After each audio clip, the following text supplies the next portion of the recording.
Rajan D Jagan வணக்கம் மற்றும் நன்றிகள் பல. Chhota Bheem the movie AKA Bheem versus aliens படத்தோட கதை என்னன்னா, ஒரு ஊர்ல ரெண்டு ஊர் இருக்கு. ஒரு ஊர்ல எப்படி ரெண்டு ஊர் இருக்கும்? ஒரு படத்துல ரெண்டு ஹீரோ இருக்கும்போது ஒரு ஊர்ல ரெண்டு ஊர் இருக்கக்கூடாதா என்ன? அதுல ஒரு ஊர் தோலக்பூர், இன்னொரு ஊர் பெஹல்வான்பூர். இந்த ரெண்டு ஊர்ல இருக்கவங்களுக்கு எப்பவுமே ஒத்து வராது.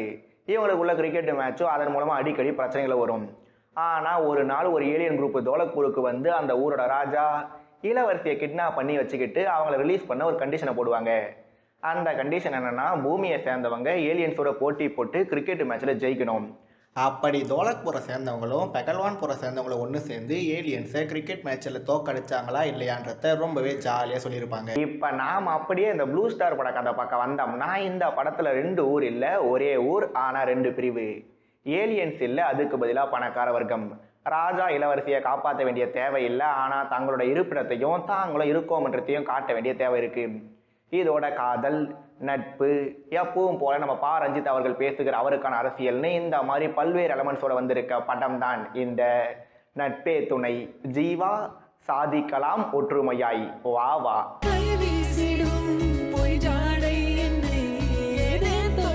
நீங்க ஒரு பா ரஞ்சித் பட டையார்டு ஃபேனா இருந்தீங்கன்னா இந்த ப்ளூ ஸ்டார் படத்தை தியேட்டருக்கு போய் உடனே பார்த்துருங்க. ஏன்னா இது ஒரு படம் அல்ல, உணர்வு பூர்வமான பயணம்.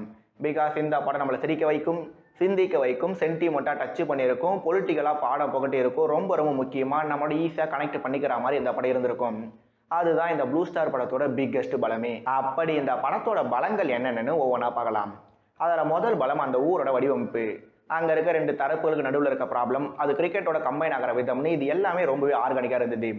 நெக்ஸ்ட் நம்ம பகவதி பெருமாள் மற்றும் கீர்த்தி பாண்டியன் ரெண்டு பேரோட கேரக்டர். இவங்க ரெண்டு பேரையும் நான் எப்பவுமே சீரியஸால யோசிச்சு பார்த்ததில்லை. எஸ்பெஷலாக நம்ம பகவதி பெருமாள்னு சொன்னாலே நமக்கு ஞாபகம் வர படம் நடுவில் கொஞ்சம் பக்கத்தை காணும். அந்த படத்தில் அவர் கிரிக்கெட் விளையாட்டுன்னு சொல்லி பண்ண அலப்பறைகள் நாம் எல்லாருக்கும் தெரிஞ்சது தான். ஆனால் அவரை இந்த படத்தில் நடிக்க வச்சு இம்மானுவேல்ன்ற கேரக்டராகவே வாழ வச்சு படம் முழுக்க அவர் பேசுகிற மற்றும் செய்கிற ஒவ்வொரு விஷயங்களுக்கும் கைத்தட்டல் மட்டும் எங்கேயுமே குறையல. நெக்ஸ்ட் நம்ம கீர்த்தி பாண்டியனோட கேரக்டர், அவங்களோட டைலாக் டெலிவரி ரெண்டையும் பாராட்ட என்கிட்ட வார்த்தைகளே இல்லை. ஏன்னா இவங்களோட கேரக்டரை ஒரு சைட்ல இருந்து பார்க்கும்போது ஓவர் ஆக்டிங்காக ஃபீல் ஆனாலும் இன்னொரு ஆங்கிள் இவங்க நம்மளை இம்ப்ரெஸ் ஆஃப்டர் இம்ப்ரெஸ்ன்னு என்ஜாய் பண்ண வச்சுருந்தாங்க. இங்கே என்னன்னா, சினிமாவை பொறுத்த வரைக்கும் ஹீரோயின்ஸில் பல பேர் தங்களோட அழகாலையோ இல்லை அவங்களோட நடிப்பாலையோ பல ஆடியன்ஸை கவர்ந்துருப்பாங்க. பட் தான் போர்ட்ரே பண்ண கேரக்டர் மூலமாக படம் பார்க்க வந்த ஆடியன்ஸை அட்ராக்ட் பண்ண ஹீரோயின்ஸோட எண்ணிக்கை ரொம்பவே கம்மி தான். அந்த வகையில் மாயாண்டி குடும்பத்தார் பூங்கொடி, கிளாப், ஆகாங்ஷா சிங் வரிசையில் இணைந்திருக்க கீர்த்தி பாண்டியனுக்கு பாராட்டுக்கள் பல. நெக்ஸ்ட் இந்த படம் முழுக்க பல எமோஷனல் மூமெண்ட்ஸ் இருந்திருக்கலாம். பட் நம்ம சாந்தனு அந்த கிளப் பிளேயர்ஸ் கிட்ட ஸ்டார்டிங்ல இருந்தே ஒரு மாதிரி அவமானப்பட்டுட்டே வந்து அது பஸ்ட் அவுட் ஆகும்போது நம்ம பகவதி பெருமாள் ரெண்டு டீமையும் ரீயூனைட் பண்ணி சொல்ற தருணம் மட்டுமே போதும் இந்த படத்தை நாம எல்லாரும் தியேட்டருக்கு போய் பார்க்கறதுக்கு. பட் அதுக்குன்னு இந்த படத்துல குறைய இல்லையானா அது எப்படி இல்லாம இருக்கும்? ஏன்னா இந்த படத்துக்கு மட்டும் நாம் ஒரு கிராஃப் ஷீட்ல ப்ரொக்ரஷன் ரிப்போர்ட் வரைஞ்சோம்னா அதில் ஃபர்ஸ்ட் ஹாஃப்ல இருந்து இந்த ரெண்டு டீமும் ப்ராக்டிஸை ஒன்னா சேர்ந்து ஸ்டார்ட் பண்ற வரைக்கும் படம் ஒரு மாதிரி அப் டவுன் ஃபிளக்சுவேஷன்ல இருந்திருக்கும். ஆனால் அதன் பிறகு படம் எங்கேயுமே அப்பர் ஹேண்ட் எடுக்காம கொஞ்சம் கொஞ்சமாக லேக் ஆகிட்டே வந்து படத்தையும் லோவஸ்ட் ஸ்டோனில் முடிச்சிருந்தாங்க. அதுக்கு முக்கிய காரணம் படத்தோட ப்ரெடிக்டபிலிட்டி மற்றும் பழைய படங்களோட ஃபெமிலியரிட்டி. முதல் முறை திருவிழாவில் அந்த கிளப் பிளேயர்ஸ் வந்து விளையாடும் போது இந்த படத்தோட கிளைமேக்ஸை நாம் எல்லாரும் ப்ரெடிக்ட் பண்ணிட்டு இருப்போம். அடுத்து கிரிக்கெட் மேட்ச்சில் நடக்கிற விஷயம், அதுக்கு பின்னால் நடக்கிற அரசியல், அவங்க பேச வர எல்லா விஷயங்களையும் ஆல்ரெடி ஜீவா படத்தில் பேசியிருப்பாங்க. இந்த படத்தை விட எஃபெக்டிவாகவும் பேசியிருப்பாங்க. மேலும் இந்த படம் கிட்டத்தட்ட ஒரு 170 நிமிஷம் ஓடுது.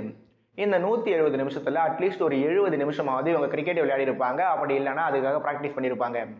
பட் கிரிக்கெட் மேட்ச்சில் இவங்க ஏதாவது இன்ட்ரெஸ்டிங்கான ஐடியாவை எக்ஸிக்யூட் பண்ணாங்கன்னு யோசிச்சா அது மட்டும் இல்லவே இல்லை. ஆனால் பேட் இல்லாமல் ஸ்டெம்பை வச்சு 6 அடிக்கிற ஹீரோ, ஃபைனல்ஸில் இன்ஜுரி ஆகிட்டு வெளியே போய் மறுபடியும் உள்ளே வந்து வின்னிங் ரன் அடிக்கிற கேப்டன், இந்த மாதிரி கிளீஷேவான விஷயங்களை மட்டும் கரெக்டாக பண்ணியிருந்தாங்க. படம் பார்க்க போன ஆடியன்ஸை கோவப்படுத்துகிற மாதிரியே. இதோட 3 பால் கிரிக்கெட் மேட்ச்சு. தமிழகத்து கிறிஸ் கெயிலான புல்லட் பாபோட கேரக்டர் இவங்க கிரிக்கெட்டுன்ற பேரில் என்னென்னமோ பண்ணாங்க. அது எல்லாத்தையும் நான் தாங்கிட்டேன். ஆனால் கடைசி வரைக்கும் இந்த படத்தில் எந்த பிளேயரும் ஹெல்மெட்டே போடலை. அது ஏன்னு மட்டும் எனக்கு கடைசி வரைக்கும் புரியல. ஏன்னா இந்த படம் ஒரு பீரியாட்டிக் ஃபிலிம். அந்த காலத்தில் எந்த பிளேயர் ஹெல்மெட்டு போட்டாங்கன்னு கேட்டால் இந்த கதை எக்ஸாக்டாக எந்த காலத்தில் நடக்குதுன்னு எனக்கு தெரியல. தெரிஞ்சவங்க சொன்னால் எப்பவும் போல என்ன நானே திருத்திக்கிறேன்னு சொல்லிட்டு நாம் அப்படியே பர்ஃபார்மன்ஸ் பார்க்க நகருவோம். ப்ளூ ஸ்டார் படத்தின் டீம் கேப்டனாக நம்ம Ashok Selvan, Sabanayagan to blue star, இந்த ரெண்டு படங்கள் நடுவில் நம்ம அசோக் செல்வன் கேரக்டரைஸ் பண்ண டிரான்ஸ்ஃபர்மேஷன் வேற லெவல். ஆனால் இந்த படத்தில் அவருக்கு நடிப்பில் ஸ்கோர் பண்ணலாம் பெரிய ஸ்கோப் இல்லை. ஏன்னா அவரோட கேரக்டரே அப்படி தான். ஆனால் நம்ம சாந்தனுவுக்கு அப்படி இல்லை. அசோக் செல்வனோட கம்பேர் பண்ணும்போது இவருக்கு ஸ்க்ரீன் டைம் கம்மியாக இருந்தாலும் ஸ்க்ரீன் ப்ரெசன்ஸில் இவர் தான் அதிகமாக ஸ்கோர் பண்ணியிருந்தாரு. எஸ்பெஷலாக இவரோட கண்ணில் இருந்த எமோஷனல் சேஞ்சஸ் சான்ஸே இல்லை. சாந்தனு சார், இந்த சான்ஸை மட்டும் விட்டுடாதீங்க, விட்டும் கொடுத்துடாதீங்க, வெற்றி கணக்கை ஸ்டார்ட் பண்ணுங்க. கீர்த்தி பாண்டியன் மற்றும் பகவதி பெருமாள் 2 பேருக்கும் மீண்டும் பாராட்டுக்கள்.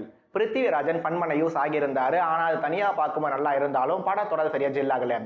இளங்கோ குமரவேல், லிஸி ஆண்டனி 2 பேரும் மனசில் இருக்காங்க. Divya Duraisamy ma'am, still you are a heroine material ma'am, so don't waste your potential for this type of small Rolle's.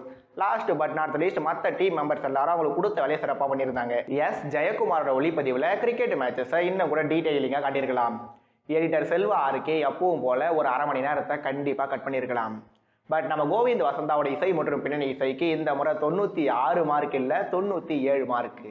ஏன்னா அவர் படம் ஒருபடி மேலே போக காரணமாக இருந்தார்னு சொன்னால் அது மிகையாகாது.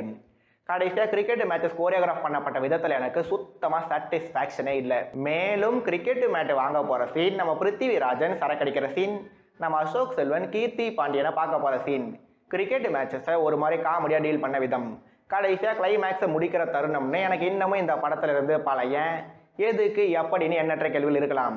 பட் முன்னாடியே சொன்ன மாதிரி ஒரு எமோஷனல் ஸ்போர்ட்ஸ் ட்ராமா படம் பார்க்க நினைக்கிறவங்க இந்த ப்ளூ ஸ்டார் படத்தை தேட்டருக்கு போய் கண்டிப்பாக பார்க்கலாம். ஆனால் என்ன, இந்த படத்தில் ட்ராமா அளவுக்கு அதிகமாக இருந்தது, எமோஷன் அளவோடு இருந்தது, ஆனால் ஸ்போர்ட்ஸு மட்டும் அபத்தமாக தான் இருந்தது. மீண்டும் இன்னொரு வீடியோ சந்திக்கும் வரை இது ராடி ரிவ்யூ. நான் ராஜன் டிவிஜன். நன்றிகள் பல மற்றும் வணக்கம்.